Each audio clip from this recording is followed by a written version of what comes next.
Hi everyone and welcome back to another one of our Inspiring Links series, and today I'm with my great friend Rene from Lisu. So excited to join you. Yay, me too. We've been trying to plan this for a while. Finally we're here. Finally we're here. Lisu is one of our favourite women's wear brands. As you can see, it's colourful, it's confident, and it's all about self-expression. It's all about self-expression and joy and women feeling confident in what they And wear. I am feeling really confident I in this love today. So are you ready to get to know Rene, who is one of the most inspiring women I've met in a long time? Where does the name Lisu come from?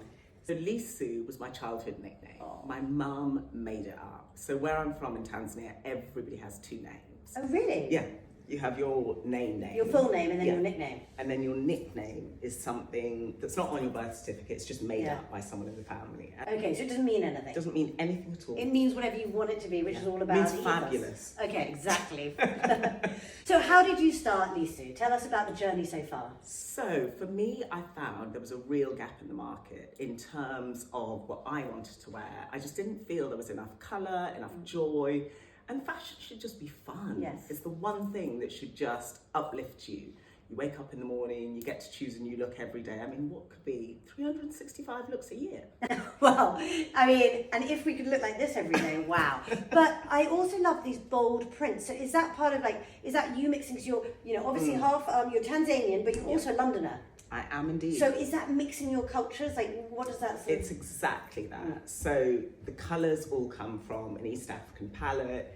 If you go down any African high street, you will not see beige, a sea of beige or grey or black. It's literally everything thrown at, the population. And men will wear pink and oranges and colours that I think sometimes in the West we think, oh no, a man can't wear that, or a woman can't wear that, or this clashes. So a lot of that clashing and I prints. love clashing. We were just saying earlier when we were trying it all on, we were sort of the red and the pink and the red and the chocolate brown. It's the more just clashing, fun, the better. isn't it? Because again, you can buy It's breaking the one or mold. two pieces and just wear them completely differently. Every time I see you, you just look so fabulous. Can you just tell me about how you dress to feel, I don't know, do you dress to feel powerful? What sort of goes into your mind when you're dressing for a situation? Absolutely. So if I know I've got big meetings, I'm very boss lady. Yeah. Is it your But armour? not- It absolutely is, but not in the way that people assume, in that because it'll just be brighter and bolder, and that makes me feel confident. Yeah. And I think it affects the way people react to you as well. Absolutely. I mean, the downside can be sometimes people don't take you seriously, which is a weird one for me, because I just think I'm wearing bright colours, I haven't had a lobotomy. But let's just talk about some of these prints, because you design all the prints from Every scratch. single one. Where do you get the inspiration from? How do you come up with these ideas? Well, I think a lot of it is just my background, things I've seen, travel. I love vintage, so Yeah, that's me quite too. inspiring. But the main inspiration, actually, I would say is my mother. Really? Yeah. My mum was a major fashionista. She really, really got me into it. And I was that child that instead of just being told, you're going to a birthday party, this is what you're wearing, I'd be like, no. I don't think so. If possible, I'd arrive in an outfit and I'd And have change. a second Yeah. outfit. And my mum had to make them. She made them all. Yeah, she made them all. It's almost something goes in subconsciously, or there's some Totally. thing that you love, that you're passionate about when you're younger. And then I think part of it though is, do you have the guts to go after it when you're older, as That's true. your job, as your your future, and have take something from a vision to make it reality? I think that's the difference, because a lot of people can have these side hustles or these hobbies or these passions, but then how do they turn it into a business? I think you've just got to go for it. Exactly. It's Did a you big- have a plan when you started? Did you have a business plan? Did you have an idea of, how to build it up? I mean, because I didn't. I'm now going to start giggling because You had no I plan. can see someone in the background who works with me. No plan. Okay, I'm the Zero same. plan. Zero plan, I right? think that actually, in some ways, you might even get there quicker because you're not following, instructions. compartmented, There's no yeah. kind of, I've got to do A first, Yeah. then B. You just kind of go, oh, well, I'll just sort of do the bits I know, and then the bits I don't know, I'll learn. And I often think if I had known how hard it was, I probably wouldn't have done it. I think when you learn how hard it is as you're going, Yeah. it's what makes you stronger. It's what makes you tougher. It's what makes you more confident. It's actually, you only grow from that.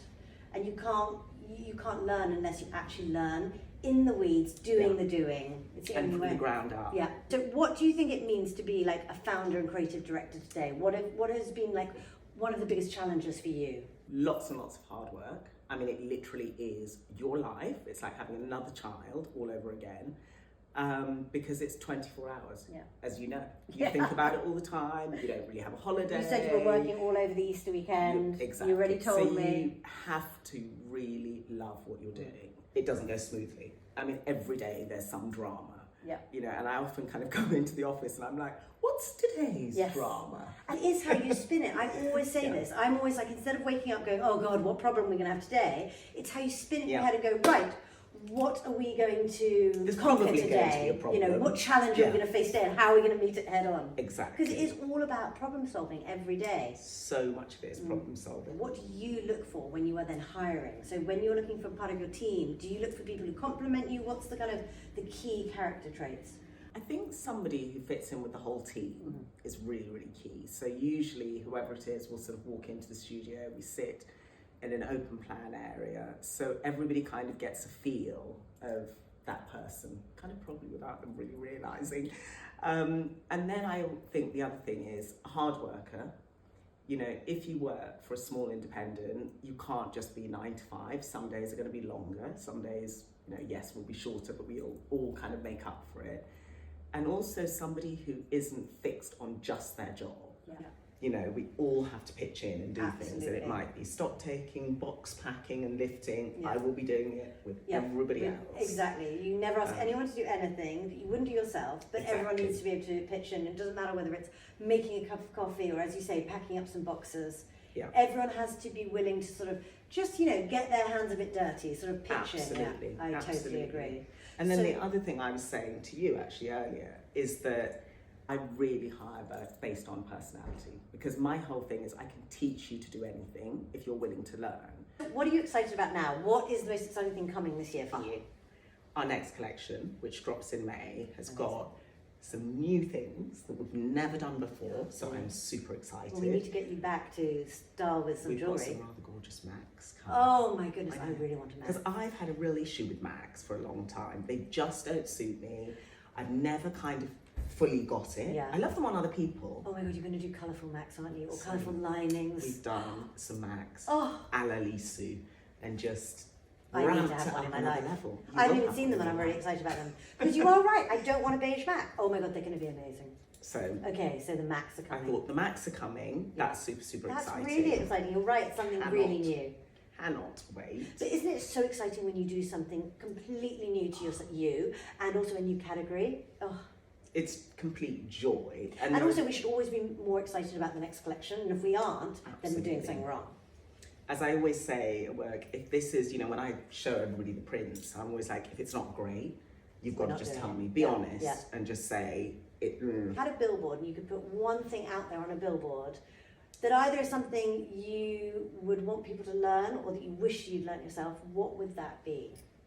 I think mine would have to be trust your gut.